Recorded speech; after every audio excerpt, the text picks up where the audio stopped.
It's always a start. All right. Hi, everybody. I'm Marley Pfeiffer, and I'm really grateful to be here with Evea and Kate, who are both instructors at Wild Wonder Nature Journaling Conference. And I think I accidentally said Wild Wonder Conference 2023 in one of my posts, but it's Wild Wonder Conference 2022, so don't get it confused. If you're still on the fence trying to decide, maybe this video will help you decide.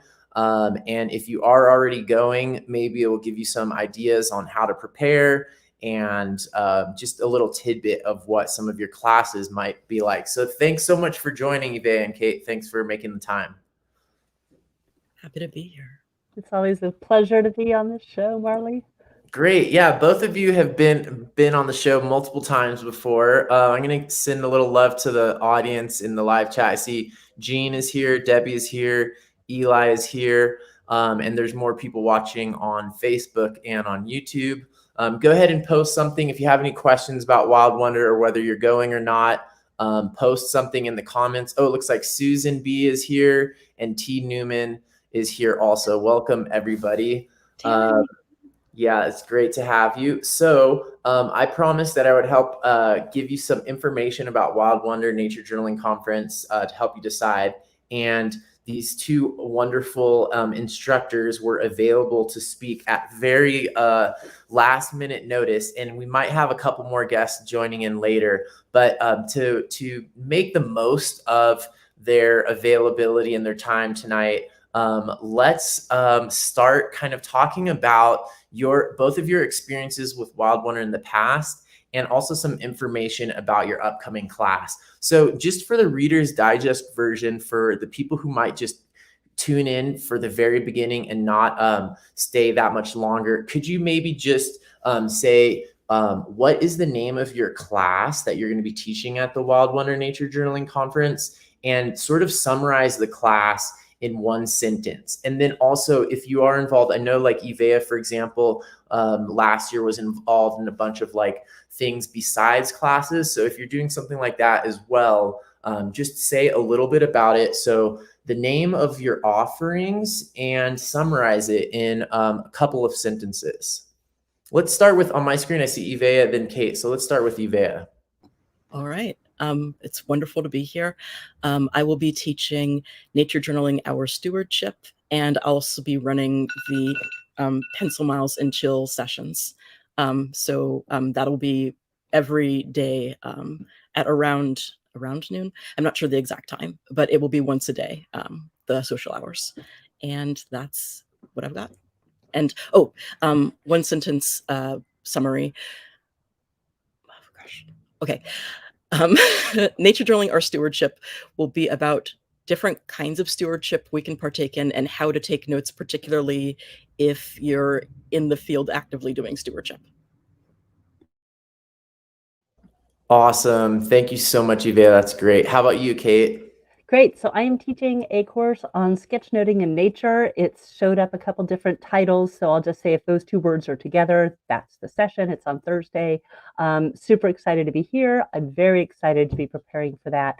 And it's, I think in a one sentence, it is embracing the love for people who do informational note-taking, commonly called sketchnoting, and nature observation and connection, commonly called nature journaling, and kind of unifying both of those worlds, teaching some practical, simple tools that will kind of augment both practices, reinforce others, and hopefully just like sharing the love on getting visual in all parts of our lives.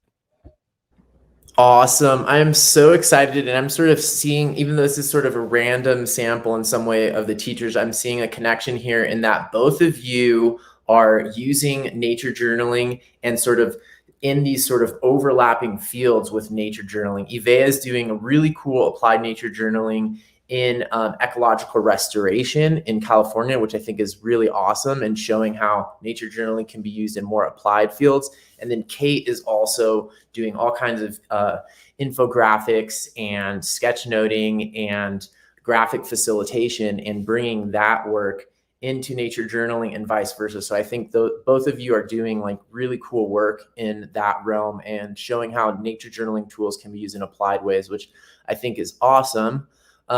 Someone from Facebook, let me share this comment here. So just in case people are watching from the Facebook Nature Journal Club, we might not know your name because of the settings when you signed in to watch. So we might not know who you are. So thanks for joining in, but we don't necessarily know who you are. But thanks for being here. And let's go into the next question because I think I have more questions now.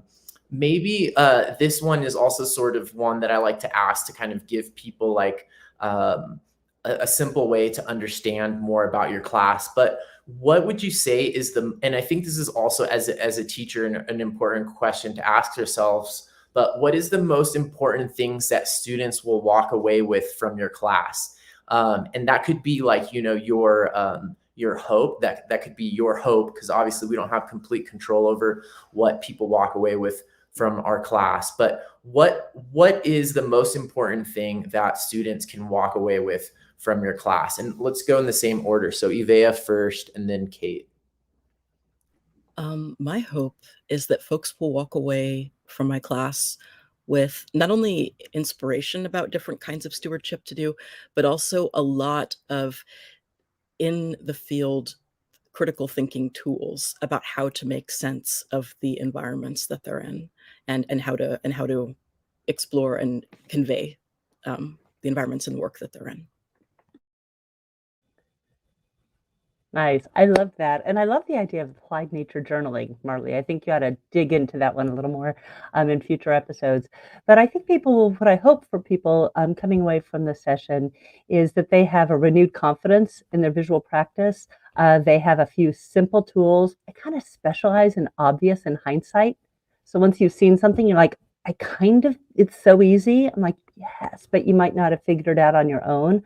Think of that as kind of an unlocking. So unlocked, confident, and I'm experimenting with a collaborative sharing. Some other facilitators have done that in the past. So I'm hoping that people will be able to see a lot of work from other participants as well and just amplify all of that enthusiasm and inspiration. That's what I'm hoping for.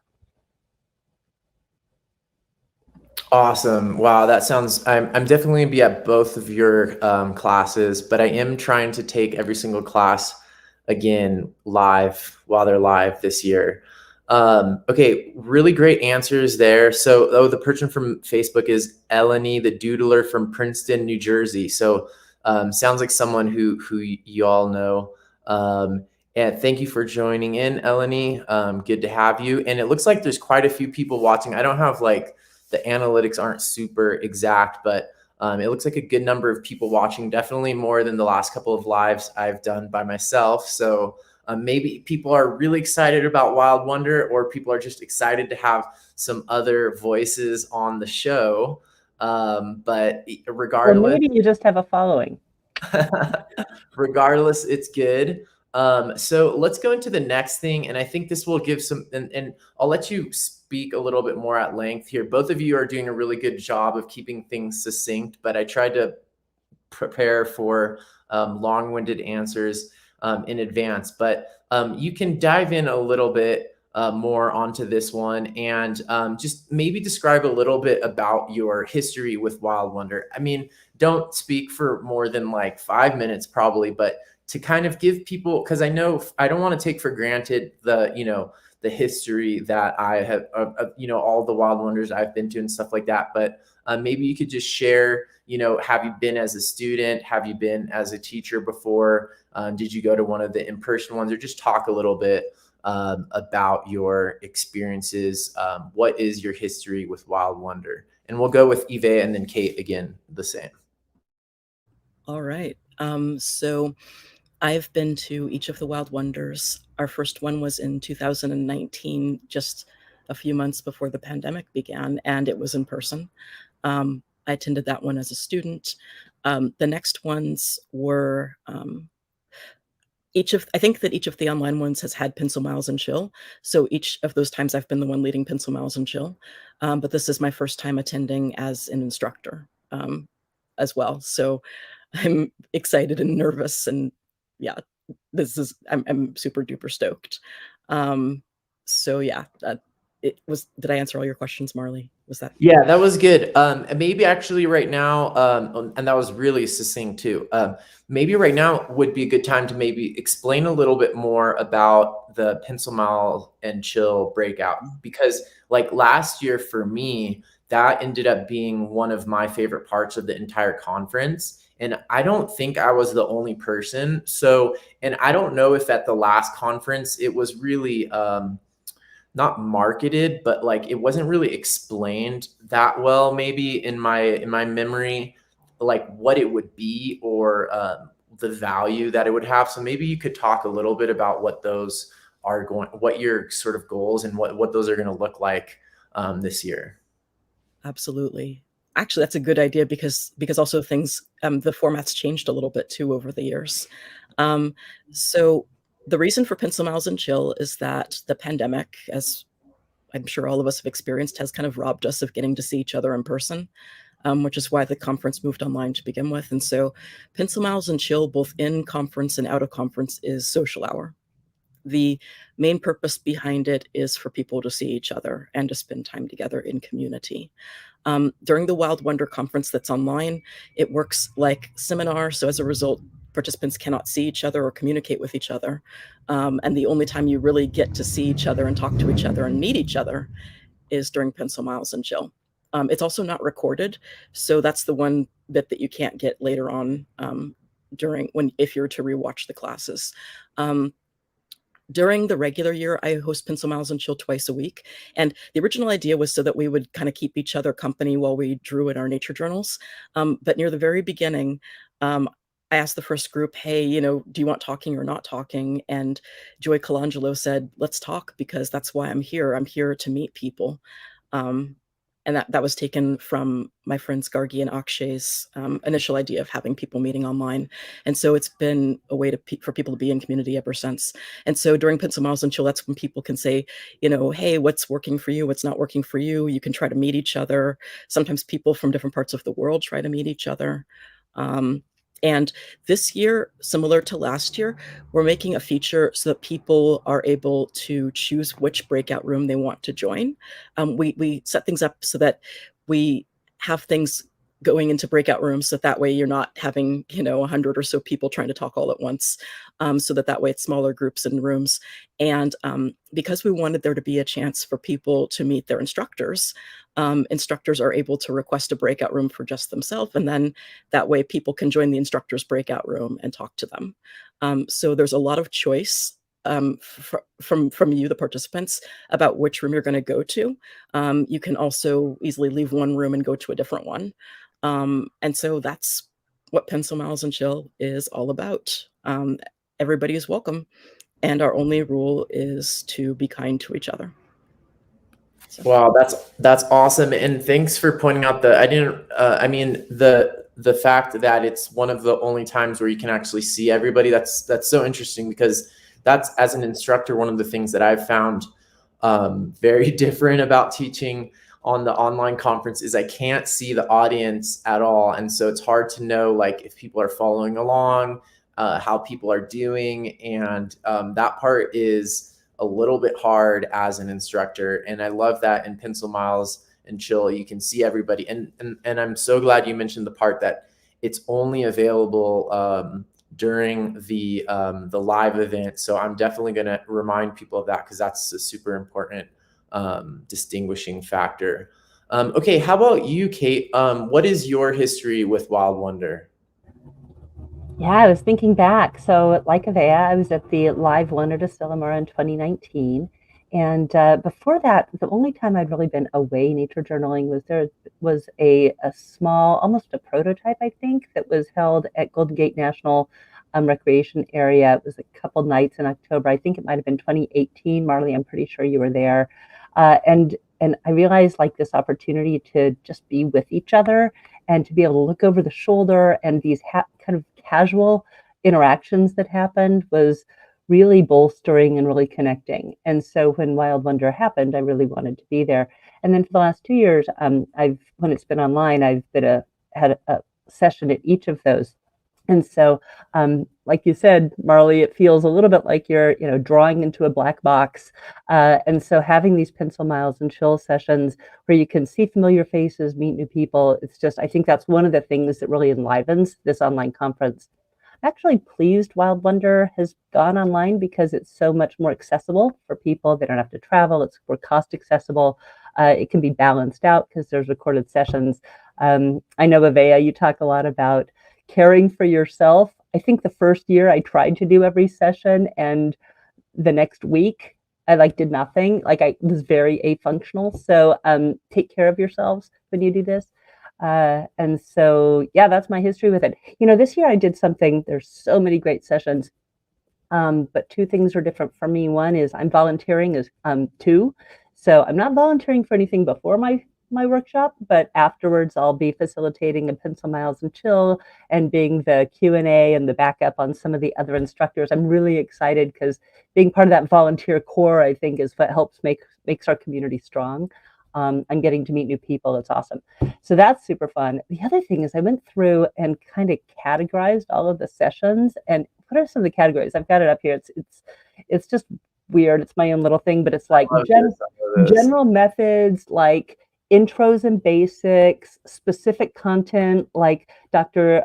Or Timothy Joe's Hummingbirds in Your Journal is like this really focused, beautiful session. There's hybrid and quirky, which is kind of where I put mine.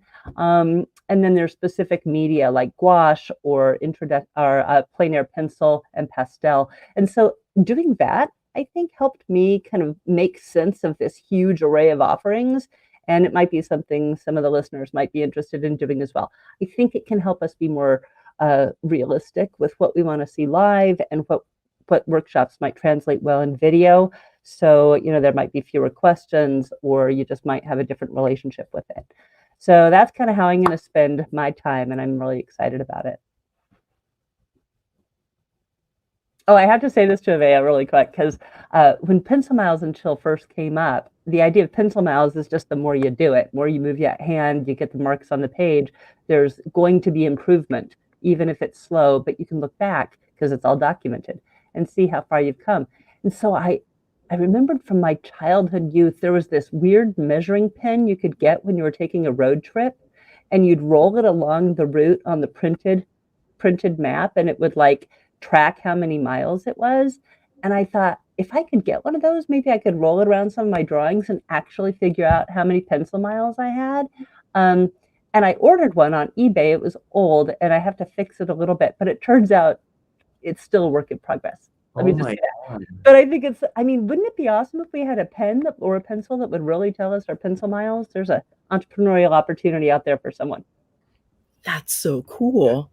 Like an odometer pen. That is really cool. I feel like I asked Akshay, since he's an engineer, or asked someone else if there was a way to do that, but I had not heard that there actually was something like that already in existence. Well, there's so much cool stuff in both of your responses. I love the idea of organizing things into categories. I think that makes so much sense and is such a good idea. And can definitely help people wrap their brains around complexity is categorizing thing. And I've been to other events and conferences where there are these sort of categories of the workshop. So that might be something that would be useful in the future for Wild Wonder as a conference. And then thanks also for explaining a little bit about what pencil miles were, because we didn't go into that. I just saw that Tamara is here, so I want to say hi to Tamara for joining in on Facebook. Okay, well, I guess my next question would be, I assume both of you are taking classes as well. So maybe you could explain, just briefly, maybe what classes you're most excited, most looking forward to. Well, Kate's, obviously. I adore Kate. I would follow Kate. Reciprocal on that. I adore Kate. I would follow Kate anywhere, and I desperately need help learning how to sketch note. So I am really looking forward to this skill. I've also heard that Kate taught a similar class in the past that I didn't get to go to because maybe it was before my time. But either way, I like hearing that Kate's going to be teaching about this. I'm like, yes, So I'm excited about that. Let's see here, what else? I made a list somewhere, but they're all getting mixed up in my head. Come back to me in a moment, please, where I can give you a better answer. Can we pass to Kate? Yes, no problem. And then I should have done this earlier in the video, asked everyone to show some visual stuff, but for people who don't know, I mean, I maybe shouldn't be the person showing what sketchnoting can look like, but I've definitely been trying to incorporate more sketch. This was at a meeting that I was at in a talk, and I was just trying to sketch note during that talk. So just flashing some images up there. Feel free to flash the visual audience sometimes needs some of that. Okay, so totally understand your temporary pass on that. I personally haven't fully studied the list either. What about you, Kate? Do you have sort of some ideas of what classes you're most looking forward to already? I do. So I have a printout. I'm kind of an analog gal, so a printout of things, and this was my responsibilities. But I'm also excited about some people I've read their work. Jean McKay has beautiful work, and I think her topic of creative connections with nature doesn't necessarily get at kind of the tone that I think she's going to bring, which is that of real exciting and joyous, but also precise kind of documentation of things, and just that loveliness that comes through in her style. I like to learn from people who have a practice that I aspire to, or that seems different from mine, and I want to kind of push that growth edge that you talk about a lot, Marley. Mary Jo Koch, I had bird egg feather nest many years ago, and I was like, wow, it just really opened up my mind to what was possible in documenting and expressing nature in a really beautiful way. So I'm excited about her. I'm a friend of Sunny Brown, so I really enjoy Sunny. She's amazing, and kind of again from that adjunct or kind of related field of doodling and note taking. I think she can really push us to think about our practice in a broader way. Obviously, I want to go to them all. And Mike Rohde with layout, always trying to get better layout tips. Layout can be something many of us struggle with, and it always looks better in hindsight than maybe it feels in our brains. So I'm hoping to get some good insider tips from him. Yeah, and Aveas, because I've only recently started my life path towards more restoration storytelling and being involved in native plants, and putting this work into in situ, kind of in the field practice, has its own unique opportunities and challenges, and who better to learn from than Avea? So that's my lineup. And if I keep looking at this list more, I'll probably say more, so I'm just going to stop there. Awesome. I also like how you thought about the rationale behind classes you're choosing. And so that's a takeaway for anybody who's watching this in the live or who's watching it later and needs help kind of deciding. I see that Sydney in posted that they're having trouble deciding which to take live and which not to watch later. So I think coming up with sort of like a rationale and sort of like intentions, like what are your intentions going to the conference, and then base a rationale off of that, and then use that rationale to make decisions, is a really great way of doing that. And so like, yeah, if you're choosing things maybe that are a growth edge for you, or things that are maybe like a place where you could work on more, that would be a great rationale. And then looking through the list, making decisions based on that. I also wanted to touch back on the point that you made about the accessibility of the online conference, and how when it was in person, it was hard because everything's happening and you want to go to everything. And I remember taking naps in the back of my truck in the parking lot in Asilomar and trying to like balance sleeping and recovery and taking a million classes. So that is definitely a real big benefit of the recording. So thanks for bringing that up. Eve, do you want to share anything about the classes you're looking forward to, or should we go to the next thing? You want to go for it? Okay, Yes. great. So definitely agree and second about classes that enhance your growth edge. So I mentioned Kate's because I need help learning how to do the sketchnoting. It's something that I want to get better at doing. not only from just a thinking perspective, but also from a communication perspective. So I'm looking forward to that. Because I enjoy drawing, but I struggle with it and struggle with confidence around it. I'm especially looking forward to Bethan Burton's class about capturing our world in simple lines, because it seems like she's got a variety of different ways to capture the world with the lines. So I'm excited to try a variety of those ways. And plus, I adore Bethan's teaching style. She's the sort of person who makes you feel safe just by hearing your voice, and even more so once you know how much of a deeply kind person that Bethan is. So I'm looking forward to that.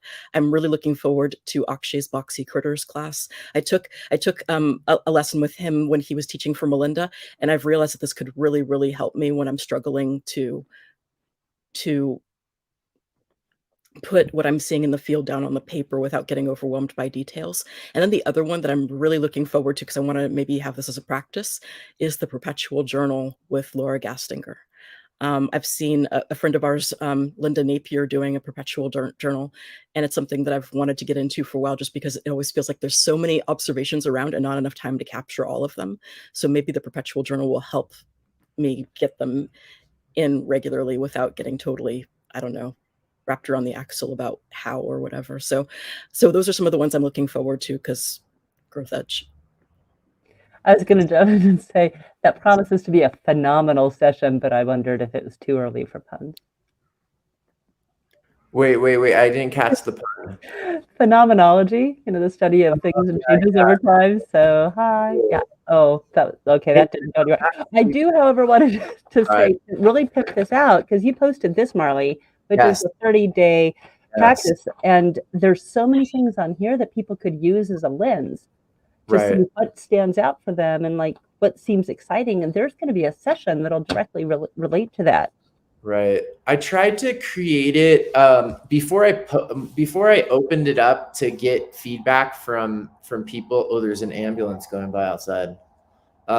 Before I was originally, like, you can see the ones leading up to the event are there's sort of like a method to it, kind of like starting with intentions and stuff like that to get kind of people sort of warmed up for the event. And then all of these, when I posted on the Facebook page, people had so many great ideas that I just started filling a bunch of those in. But yeah, I think that also is a good way to, because 4 days is it's sort of like a feast or famine thing. Like, a lot of people are going to be binging nature journaling that week, and it's 5 days. Okay.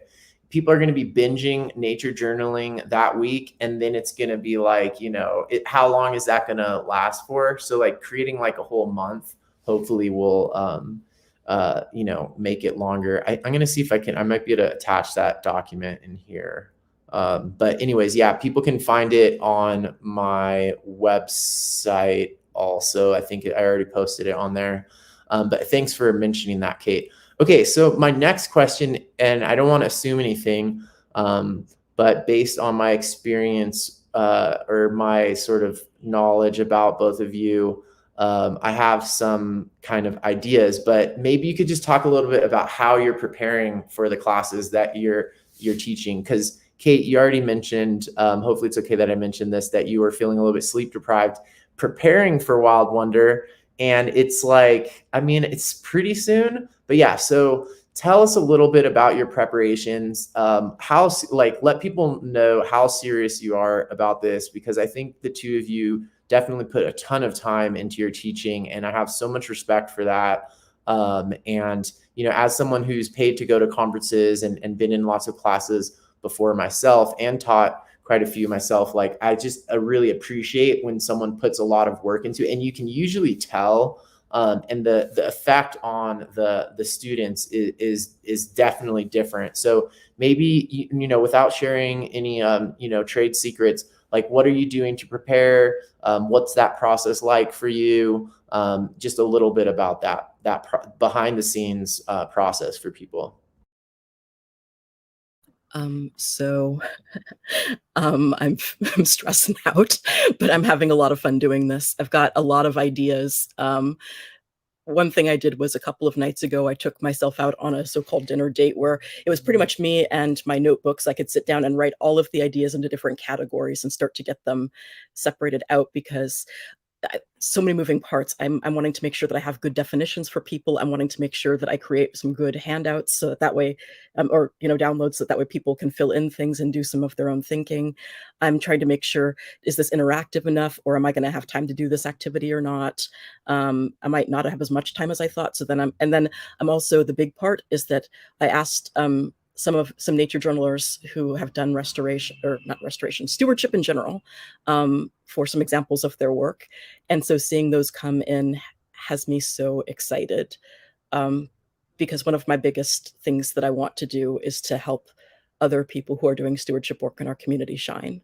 That's one of my biggest goals. And so by getting to show and honor the work of other nature journalers, I'm able to remind people that this is an entire community full of people who are stewards. So trying to make sure that I'm not like leaving any gaps, and yeah. So right now it's mostly a juggling act with a lot of like, oh gosh, I didn't put this in this slide, go back and modify, and then random ideas popping up at the middle of the day. And then I'm going to hopefully spend the next few weeks synthesizing and talking to myself a lot, looking like a crazy person while I practice. That's my process. Wow, that's awesome. And I love that you're sourcing so much from the community. I think that's really huge kudos for that. And that's really awesome. How about you, Kate? What kind of preparations, or how is that process going for you, getting ready for this class that you're teaching? Yeah, that idea of prisming different voices and amplifying the strength of the whole part of the whole community, I think is really crucial. I think that's one of the things that makes the nature journaling community important and connecting. And so I've been running around, emailing, getting permissions to share work. I actually got permission from Julia Rothman, who writes quite a few really wonderful, simple books, to use one tiny little piece of some of her work. And I was just excited she responded to my email. I was like, my hero. So that was fun. So that's kind of on the content side. I also have been really experimenting and practicing and testing a new technical setup. I had some technical challenges last year, and it turns out that I was trying to put together a set of a whole bunch of different programs to kind of create this layout for the participants to be able to see multiple things at the same time. And at the time, I didn't have a strong enough computer to run it, but there's a software package called OBS, which allows for that flexibility, and it's a lot smoother this year. And I've been making sure that, that it's as watertight as it can get. It's always hard to test things, so I've been inviting family members and community members to kind of like be on Zoom, see what the resolution is, see if things are readable and interactable. And so I probably make it harder for myself, but that interactivity and that sense of seeing the prompt and being able to see the draw along and being able to kind of know where we are in the material is something that, as a facilitator, I really value. And so I put a lot of effort into that.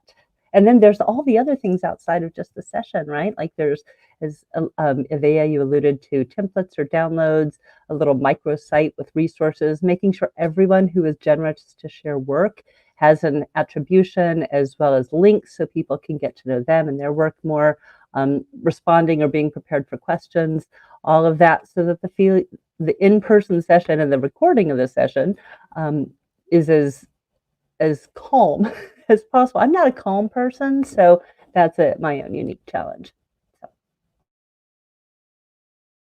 Wow. Okay. So for everybody who's watching this and is thinking about whether this is, I don't want to be, I'm new. I have I'm not sponsored by the Wild Wonder Conference to advertise Wild Wonder.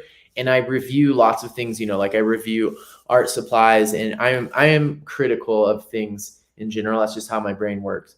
However, if you're trying to decide about going into this event and are trying to decide about the value, if you just listen to what Kate and Ivea said about like how much time they're putting into this, that is a huge amount of value. And I think if you do the math, it ends up being like $5 a class, I think someone was saying. So, Kate's class is worth way more than $5 if you listen to all of that time that's going in. And these are skilled people putting in a huge amount of effort and a huge amount of time. That's not easy.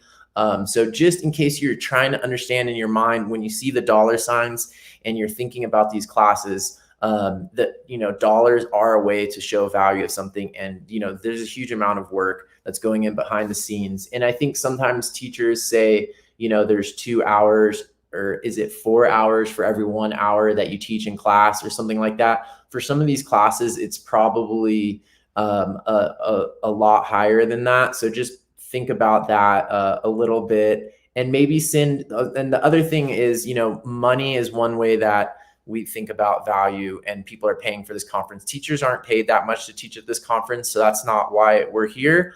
But just so you know, there are other ways to show how much you value and appreciate these people. So like, for example, messages sometimes afterwards, just sharing a personal thing that you learned from the class, or maybe a couple months later when you apply something that you learned in Kate's class and you somehow mention her somewhere. That's the kind of thing that can really warm teachers' hearts, and that we often appreciate. So kind of think about that a little bit in terms of, like what we hear about how much work is going into these classes. It's crazy. So I'm looking over here at the comments. There's a lot of new people that showed up. So just want to say hi to Matthew. Angie Church is here. So I think we have a couple people from New Jersey now.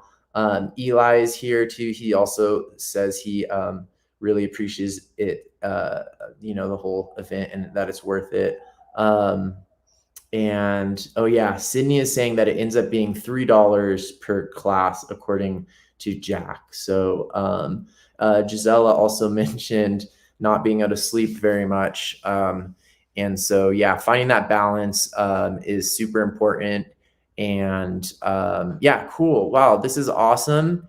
And I think what I'm going to do now is kind of go into sort of wrapping this up a little bit. My plan was to go over the complete schedule and look at the different classes being offered and sort of give some of my tips about going through that and sharing the schedule and stuff like that. And I think what I'll do is I will do that on Sunday, but be prepared. The Nature Journal show generally comes out Wednesdays at 6 p.m. California time and Sundays at 1 p.m. California time. So the next couple of Wednesdays and Sundays, I'll be talking about Wild Wonder. I'll be interviewing whoever I can get onto the show at that time. Thanks to Eve and Kate for joining in this time. So stay tuned for that. I'll be going through the complete schedule and showing you how the sked, or however you pronounce it, how that works. It's basically like once you buy your tickets, there's this app. I guess it's an app that you can use for planning your schedule, and it can be confusing at first, but I'll go over it with all views. I'll share my screen and you can see how it works. So if you have trouble with some of that, the technological part, tune in on Sunday. I'll talk about that. But let's do, maybe we could just, let's see, I've got some lightning round questions here. Maybe we could do, even though I think I've asked you all these before, but let's just do like a couple lightning round questions here before we wrap up. And if anyone who's watching the show has any specific questions about Ivea's class or Kate's class, that would also be a really great thing to talk about. But are you two interested in doing maybe a couple lightning round questions and then wrapping things up? Sounds fun. Okay. All right. Well, I'll give, let's start with the Nature Journaling Olympics one. And I think you've both probably had this question before, but if there was a nature journaling, and I think this is a good one because Wild Wonder is probably the closest thing we get, I guess. Maybe it's not really like an Olympics, but whatever. It's the biggest nature journaling event that there is, as far as I know right now. If there was an actual Olympics where there was like different events and stuff, what event would you create or be a part of? I would be part of the Questions Storm Olympics, where you just generate as many questions as possible. And I would lose to Fiona Galogly, proudly. I'd very proudly lose to Fiona Galogly. Nice. I think I'd have like a sense triathlon where you pick three senses and then you try and go out and journal and learn from that embodied interaction. I'm super big into sensory nature journaling. Love that. Yeah, and I loved your class about that last year. That's definitely a growth edge for me and is probably a growth edge for pretty much everybody. I think you did a really cool job of showing how, I mean, didn't you did you do sort of a census of some sort of your own pages, or did you do something where you tried to show what percentage of people's pages are based on what senses? I did. I never published this because I didn't feel like it was complete enough, but I Yeah. went through a year of posts for the nature journaling community on Facebook. This was before the community was like 40,000 people, so it was a little bit more understand, but it was growing fast. And when people posted pictures, I just did an inventory of whether they noted, sight, which is very, very common. We tend to really heavily index on sight, sight, sound, smell, taste, and touch, and whether they did that with imagery or with words. Mhm. And I'd have to go back and get my notes, but I got enough of a sense to know that there's so much opportunity there. It's a weird practice. It's not visually beautiful. It's very, rarely even pictorial. It's hard to translate those. It's super subjective. We talk a lot about quali, which is this unique perspective on the world. So unless people are really comfortable with experimentation in more abstract visuals or putting themselves in their nature journal, it can be a very different way of looking at a practice. But yeah, I mean, that was the data collection I did. And now That's there's cool. so much I don't think I could ever keep up. I mean, and just everybody talk about going above and beyond the call of duty there. That is like next level and super awesome. And also, I did include partly because from that class I realized that I don't incorporate those other senses in my nature journal enough. I've been trying to do more, and I also included in the 30-day challenge that I created for September, the nature journaling challenge, which you can find on my website, marleypiper.com. I included a senses one because, yeah, like you said, it's super good. I think it's pretty good for, even though you're saying that it's advanced and sort of challenging in a lot of ways, I think it can be good for beginners because because it's not putting that emphasis on creating visual representations of visual things that are more objectively visual, verifiable things in the real world that people can kind of do whatever they want with it in a way, or feel kind of, some comfort in exploring that and not feeling like, oh, your drawing doesn't look like a dog or an orchid. So that's really cool. Yes, Ivea, go for it. I was going to say also, Kate's class was one of my favorites, if not my favorite one from last year. I agree. It was about how you experience nature, which is so deeply valuable. That someday myself, Kate, and Rebecca Rolnick are going to be joint teaching a class called Making Sense of Sense, which is about coming up with small vocabulary. I also wanted to say, Kate, this was recently gifted to me. I thought of you. I'm going to share this with you at some point. 70 sensory activities for all ages. So it has sections of the different areas of the five senses. I'm going to share this with you someday. That's really great, and this is sort of something that makes me think of nature, and I think this is another area with huge amount of unexplored potential, and that we have sort of a responsibility to explore is nature journaling for people with different intelligences and with kids, for example, with different learning needs and potential learning limitations, because I was invited to a couple things in Galapagos, working with kids that had learning disabilities and had special needs kids. And I had no experience teaching. I've probably done, hundreds of classes, nature journaling with kids, and never done that. So I was invited to a couple, and I realized this is a huge gap. And I'm assuming I feel like I have a pretty good global view of what's going on in nature journaling as much as anybody out there. But maybe there are some people I'm sure there are people doing some work and I don't know about it, but I still think that a lot more could be done. And I think that sometimes tapping into different senses is one of the ways to do that, because some people some people aren't over-indexed on sight. That might not be their primary sensory, modality. And so I think that's another reason why, delving into the senses, their senses, and how we can incorporate them into nature journaling practices is super important. Wow. Okay. So what were we talking about? So that was I think that was a perfect way to kind of wrap things up here. Thanks to everybody for joining in. There's a bunch of great comments in the live chat. This video will be up as a recorded version as well. So feel free to share it with friends or people who are trying to decide about the upcoming conference and what classes to take. And stay tuned for more videos coming out about the same. And go ahead, Kate. One quick thing, sometimes there have been a lot of people who've been involved multiple years, and yet there's always a big, beautiful, wonderful group of folks for whom this is new.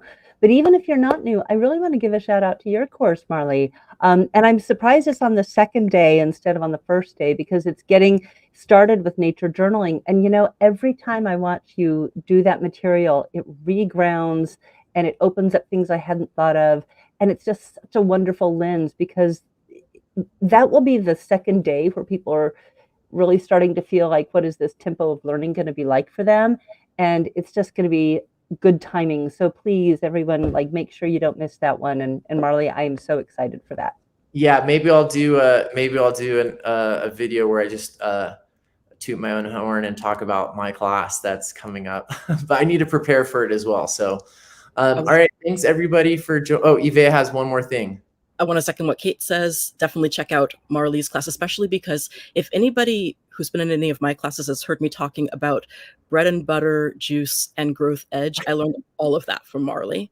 Marley is amazing at getting into the brain of why we do this, at getting into the mindset of looking through friction, of motivating people, of helping you analyze your own patterns and figure out how to do things either differently or dynamically, or how to get past difficulties. So Marley's incredible. I agree with Kate, whether you're new or whether you have been here for a while, you will always learn something from going to Marley's classes. So thank you both. All right, I'm going to just send some love now to spread the love to people here in the audience.